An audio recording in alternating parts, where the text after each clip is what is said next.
America के बारे में अक्सर यही कहा जाता है कि उसकी भूख कभी खत्म नहीं होती और उसकी भूख इतनी ज्यादा है कि उसका पेट भरता ही नहीं। पर अमेरिका ने जिस दिन से ईरान को निगलने की कोशिश की, ईरान ने उसका जबड़ा तोड़ दिया है। अमेरिका दर्द से करा रहा है, वो अपनी तकलीफ शर्म के मारे किसी से कह भी नहीं सकता, क्योंकि दुनिया उस पर हंसेगी कि तुम तो गए थे ईरान पर कब्जा करने, ईरान को आजाद कराने, ईरान की हुकूमत बदलने, और तुम खुद ही पिट कर चले आए हो। सलाम, नमस्ते, सत श्री अकाल। मैं हूं आपके साथ हर्षिता मिश्रा और आप देखते हैं टाइम्स मेल। अब अमेरिका ने अपनी नाकामियों को पिटारे में एक और नाकामी शामिल कर ली है। अमेरिका ने अब हॉर्मुज से दूर रहने में ही अपनी भलाई समझी है। जिन जहाजों को हॉर्मुज से निकालने का बेड़ा ट्रंप बाबू ने अपने नाजुक कंधों पर उठाया था, वो कंधा चोटिल हो गया है। उस कंधे में मोच आ गई है और अब ट्रंप बाबू दर्द से करहा रहे हैं। अब वो हॉर्मुज से भागना चाहते हैं। अब डोनाल्ड ट्रंप ने हॉर्मुज में शुरू किए गए अपने प्रोजेक्ट फ्रीडम को बंद कर रहा है। ट्रंप ने कहा है कि हमने आपसी रजामंदी से तय किया है कि नाकेबंदी पूरी तरह से लागू रहे, लेकिन प्रोजेक्ट फ्रीडम थोड़े वक्त के लिए रोक दिया जाएगा ताकि यह देखा जा सके क्या समझौते को अंतिम रूप दिया जा सकता है और उस पर दस्तखत किया जा सकता है। यानी आप समझ रहे हैं कि ट्रंप बाबू क्या कहना चाहते हैं। बाबू यही कह रहे हैं कि देखो साहब, अपना अपना जहाज तुम लेकर के आए थे, अब तुम ही समझो। हम तो अपना बोरिया बिस्तर लेकर लौट रहे हैं, हम तो परदेसी हैं, अब हमको बार बार नहीं लौट कर आना। अपनी परेशानी देखो, खुद ही समझो। ट्रंप बाबू कह रहे हैं कि हम हॉर्मुज को छोड़ रहे हैं, पर हमारी नाकेबंदी जारी रहेगी। ट्रंप बाबू समझा रहे हैं कि हमने जो ऑपरेशन प्रोजेक्ट फ्रीडम 48 घंटे पहले लॉन्च किया था, अब उसे बंद करने जा रहे हैं। पर सवाल यह है कि अमेरिका को आखिर ऐसा करने की जरूरत ही क्या थी। अमेरिका ने तब अपना ऑपरेशन बंद करने का फैसला किया है जब उसका KC-135 air refuelling oil tanker हवा में गायब हो गया। वो अपना फैसला तब बदल रहा है जब ईरान ने उसके जंगी जहाज पर हमला किया। उसने फैसला तब किया है जब ईरान ने अमेरिकी जहाजों को समंदर में ही डुबोने की कसम खाई है। पर ठहरिए जनाब, मामला सिर्फ यहीं तक महदूद नहीं है। ईरान के खिलाफ अमेरिका ने 40 रोज तक जंग किया है। इस जंग का नाम ही अमेरिका ने ऑपरेशन एपिक फ्यूरी रखा था, लेकिन अब उसने ऑपरेशन एपिक फ्यूरी भी बंद करने का फैसला कर लिया है। और इसके लिए वो खुद कैमरे के सामने नहीं आया, बल्कि उसने अपने वजीरे खारिजा को आगे कर दिया। यानी जब लंबी लंबी डीके हाँकनी थी, लंबी लंबी फेंकनी थी, लंबी लंबी बदकैती करनी थी, लंबे लंबे बोल बचन देने थे, तब तो जेफरी एप्स्टीन का यार डोनाल्ड ट्रंप खुद ही झाल मजीरा बजा रहा था, खुद ही ईरान के खिलाफ बयान दे रहा था, लंबे लंबे प्रवचन दे रहा था, सोशल मीडिया पर आग लगा रहा था। लेकिन जब कोई कामयाबी नहीं मिली, तब उसने अपने नाकामी का डंका बजाने के लिए वजीरे खारिजा मार्को रूबियो को आगे कर दिया। इसे ही कहते हैं कौवा चला हंस की चाल और अपनी चाल भूल गया। अब मार्को रूबियो कह रहे हैं कि हम ऑपरेशन एपिक फ्यूरी बंद कर रहे हैं।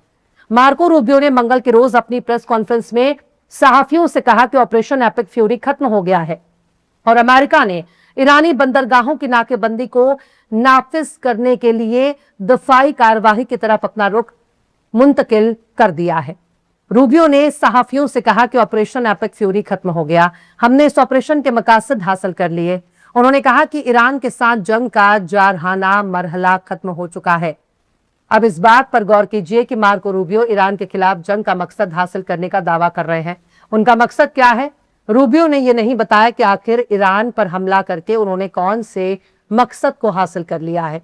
लेकिन जब 28 फरवरी 2026 को अमेरिका ने यह जंग शुरू किया था, उस वक्त उसने ईरान की मिलिट्री ताकत को कुचलने और परमाणु हथियार हासिल करने से रोकने को मकसद बताया था। यानी एक तरह से ईरान के बैलिस्टिक मिसाइल और उनके प्रोडक्शन कारखाने को पूरी तरह से खत्म करना था, ईरान के नेवी को तबाह करना था, ईरान के प्रॉक्सी ग्रुप को कमजोर करना था, ईरान को कभी भी परमाणु हथियार ना देने जैसे मकसद को शुमार किया गया था। पर जब मार्को रूबियो ने इस जंग के मकासद को हासिल करने का दावा किया, तो उनकी जबान पर मकसद के बारे में बताने के लिए कोई शब्द ही नहीं है। रूबियो ने कहा कि हम हॉर्मुज की नाकेबंदी जारी रखेंगे, अगर हम पर पहले हमला हुआ तो हम जवाबी कार्रवाई करेंगे। उन्होंने अपनी इस कदम को डिफेंसिव एक्शन करार दिया। उन्होंने कहा कि अगर हॉर्मुज में मौजूद जहाजों पर कोई फायरिंग नहीं होगी तो हम भी फायरिंग नहीं करेंगे, हम भी जवाबी कार्रवाई करेंगे। मतलब अमेरिका इजराइल के साथ मिलकर खुद ही ईरान पर हमला करता है और जब मुंह तोड़ जवाब आता है तो कह रहा है कि साहब, अब हम ऑपरेशन एपिक फ्यूरी खत्म करने जा रहे हैं क्योंकि हमने इस ऑपरेशन का मकसद हासिल कर लिया है। पर मार्को रूबियो ये क्यों नहीं बताते कि हमारे पास जंग लड़ने के लिए हथियार ही खत्म हो गए हैं। और अगर हमला करना होगा तो एक दो बार ही हमला कर सकेंगे। रोज रोज ईरान पर हमला करना हमारे बस की बात नहीं है, क्योंकि खाली पेट जंग नहीं लड़ी जाती। बिना गोलियों के बंदूक सिर्फ खिलौने से ज्यादा कुछ भी नहीं है, और अमेरिका की गोलियां खत्म हो गई हैं। ईरान बंदूक तान कर बैठा है, कह रहा है आओगे तो पिट कर जाओगे, तुम्हारी अच्छे से खातिरदारी करेंगे, एक बार हमारे दायरे में तो आओ, हमारी मेहमान नवाजी कबूल तो करो। पर अमेरिका कह रहा है कि अब हम सिर्फ अपना डिफेंस कर रहे हैं, हम ईरान के खिलाफ अपने ऑपरेशन को बंद कर रहे हैं। हॉर्मुज में हमारा शुरू किया गया ताजा प्रोजेक्ट फ्रीडम भी बंद कर रहे हैं। रूबियो ने कहा कि हॉर्मुज में जहाजों के बाहिफाजत आने जाने के लिए हम अपनी प्रॉपर्टी को तैनात करना जारी रखेंगे। अमेरिका हॉर्मुज से बाहर निकलने के बारे में कई जहाजों के राब्ते में है। रूबियो ने कहा है कि हॉर्मुज में चल रही जंग के नतीजे में 10 आम मछुआरों की मौत हो गई है। रूबियो ने इसके बाद जो कहा वो सुनकर कोई भी पेट पकड़कर हंसने लगेगा, क्योंकि रूबियो ने अपनी बकवास को आगे बढ़ाते हुए बिना कोई जानकारी दिए ही कहना शुरू कर दिया कि ईरान बिल्कुल अलग थलग हो गया है, वो भूखे मर रहा है, वो अब महफूज नहीं है। यानी अमेरिका ने ऑपरेशन एपिक फ्यूरी को खत्म कर दिया, ऑपरेशन प्रोजेक्ट फ्रीडम को बंद कर दिया। लेकिन अमेरिका को अभी भी ईरान के एनरिच्ड यूरेनियम को हासिल करने की लालच है। मार्को रूबियो ने कहा कि सदर ने यह वाजे कर दिया है कि बातचीत का हिस्सा सिर्फ एनरिचमेंट तक ही नहीं होना चाहिए, बल्कि गहराई में दबी हुई उस सामान को अगर ईरान निकालने की कोशिश करेगा तो हम अभी भी वहां पहुंच सकते हैं। यानी अभी भी ईरान को धमकी दे रहा है कि अगर तुमने गहराई में दबे एनरिच्ड यूरेनियम को निकालने की कोशिश की तो हम फिर से तुम पर हमला करेंगे। रूबियो ने इस बात का ब्यौरा देने से इनकार कर दिया।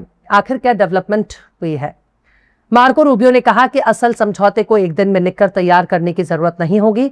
उन्होंने कहा कि यह बहुत ही मुश्किल और तकनीकी मामला है, हमें डिप्लोमेसी के जरिए ऐसा हल निकालना होगा जो उन मौजूदात के बारे में वाजे हो जिन पर वो बातचीत के लिए तैयार है, और इन बातचीत को अंजाम तक पहुंचाने के लिए शुरुआत में किस हद तक कितनी रियायत देने को तैयार है। मार्को रूबियो ने यह भी कहा कि इजराइल और लेबनान के दरमियान सीज फायर मुमकिन है, लेकिन हिजबुल्लाह एक दिक्कत है। मार्को रूबियो ने फिर कहा, मुझे लगता है कि लेबनान और इजराइल के दरमियान अमन मुज़ाकरात जल्द ही मुमकिन है और होना भी चाहिए।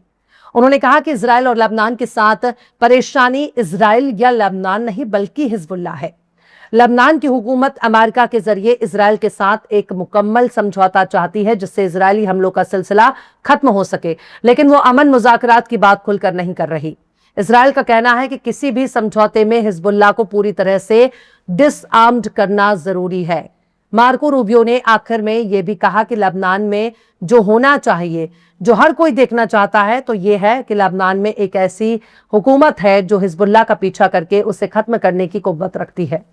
मतलब ईरान से जंग हारने के बाद अमेरिका को लेबनान के हिजबुल्लाह से भी बहुत डर लग रहा है। शायद इसलिए लेबनान में इजराइल परस्त हुकूमत बनाना चाहता है ताकि हिजबुल्लाह को खत्म किया जा सके, जिससे ग्रेटर इजराइल बनाने में इजराइल को कोई दिक्कत ना हो। शायद हिजबुल्लाह ने इस बार कुछ ज्यादा ही टक्कर दे दी है, क्योंकि हिजबुल्लाह ने हालिया हमलों में जिस तरह का मुजाहिरा किया है उसे देखने के बाद इजराइल के अफसर भी हाथ खड़े कर चुके हैं और वो कह चुके हैं हिजबुल्लाह के ड्रोन का हमारे पास अभी कोई इलाज नहीं है, उन्हें रोकना काफी मुश्किल हो रहा है। खैर, जंग ऐसा ही होता है, जंग का जो भी पैमाना है वो सिर्फ अमेरिका, इजराइल और यूरोप के मुल्क ही तय करते हैं। पर ईरान जंग ने अमेरिका की नाक तोड़ दी है, अमेरिका की इज्जत को खत्म कर दिया। अमेरिका अपनी लुटी पिटी इज्जत को बचाकर दूर भागना चाहता है और अब इसकी शुरुआत हो चुकी है। फिलहाल इस खबर में बस इतना ही। यह एपिसोड आपको कैसा लगा कमेंट बॉक्स में जरूर से बताइए। पसंद आए तो लाइक करें, शेयर करें और बेबाक, निष्पक्ष, स्वतंत्र पत्रकारिता को सपोर्ट करने के लिए हमारे चैनल टाइम्स मेल को जरूर से सब्सक्राइब करें और बेल आइकन की घंटी वाली बटन जरूर से दबा दें ताकि आपको हमारे आने वाले नए वीडियो की नोटिफिकेशन फौरन ही मिल जाए। फिर मिलते हैं किसी और वीडियो में एक नई खबर के साथ। हर्षिता मिश्रा को दीजिए इजाजत। जय हिंद। अगर अभी तक आपने हमारे चैनल टाइम्स मेल को सब्सक्राइब नहीं किया है तो जल्दी से सब्सक्राइब कर दें और बेल आइकन भी प्रेस कर दें।